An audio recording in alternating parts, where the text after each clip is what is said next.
Some people break you slowly, so slowly, you don't even notice it happening. Until one day you wake up and realize the person you trusted most in this world was the one dismantling you piece by piece. My name is Sarah, and this is the story of how I was broken, and how I broke back. I was 33 years old when my life looked perfect from the outside. A beautiful home, a successful husband, a marriage that everyone around us admired. People at dinner parties would look at Marcus and me and say things like, "You two are goals." And I would smile, because I believed it too. Marcus was everything I had worked toward. Not just a partner, a whole life I had built my identity around. I had left my career in marketing to support his growing business. I managed our home, our social life, our image. I was the quiet engine behind everything that made us shine. And Marcus, he let me believe that was enough. For years I gave everything. My time, my ambition, my dreams. I told myself sacrifice was love. I told myself that standing behind someone great was its own kind of greatness. But love should never ask you to disappear. The first crack appeared on a Wednesday evening in October. Marcus came home distracted. Not tired, not stressed. Distracted. Like his mind was somewhere else entirely. Somewhere warm and private that had nothing to do with me. I noticed. Of course I noticed. But I told myself I was imagining things. Then came the business trips. One a month became one a week. Late nights became an entire lifestyle. And the way he looked at his phone, guarded, tilted away, always face down, told me everything his words were carefully hiding. I asked him once gently, "Is everything okay with us?" He looked at me with the most convincing eyes I had ever seen and said, "You worry too much. I'm just busy." And I believed him, because I wanted to. But something deep inside me had already shifted. A quiet voice I had been silencing for months finally refused to stay quiet. So I started paying attention, not obsessively, not desperately, just carefully. The way a woman pays attention, when she already knows the answer, but needs the courage to face it.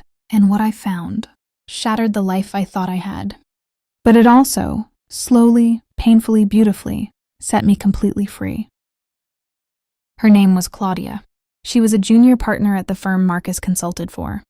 Young, ambitious, everything I had once been before I quietly gave all of that up. I didn't find out through a dramatic moment. There was no lipstick on a collar. No suspicious text I accidentally read.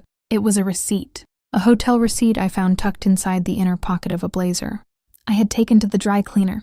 2 nights, a suite, room service for 2.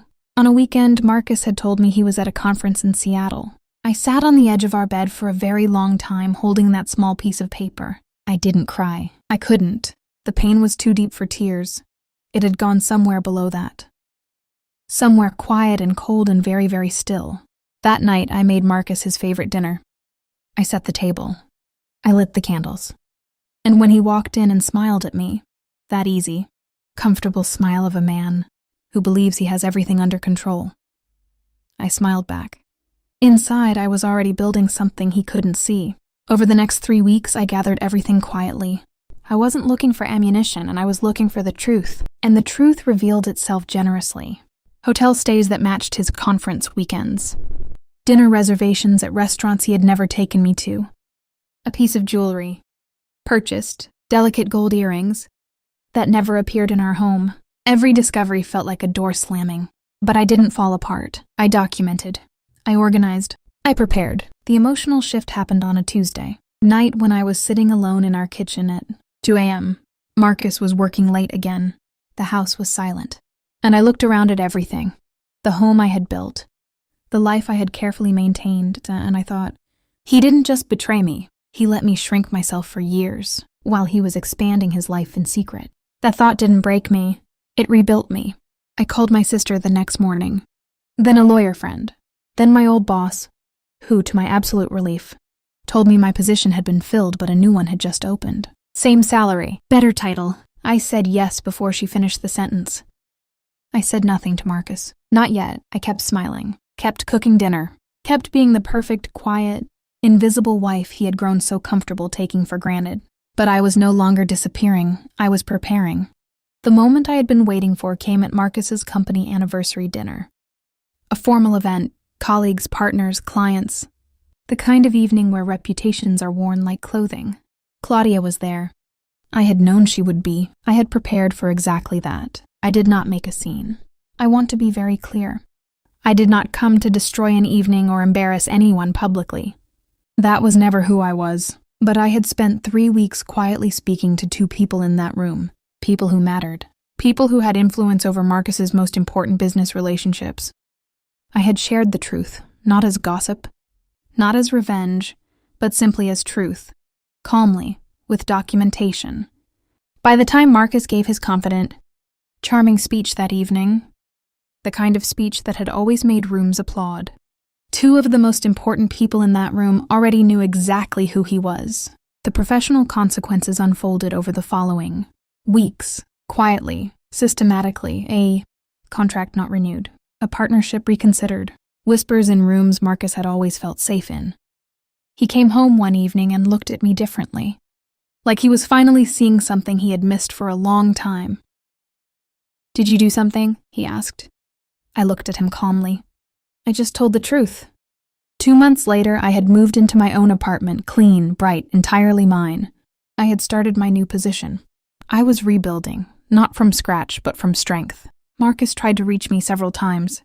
Words like mistake and I was lost and I never meant to hurt you.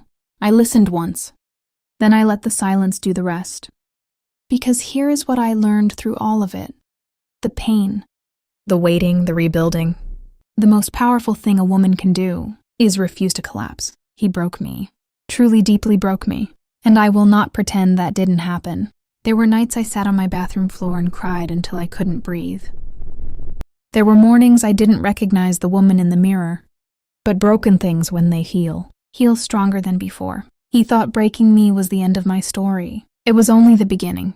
What he did broke me. What I did back broke the version of myself that was ever small enough to be broken by someone like him. And I have never looked back since.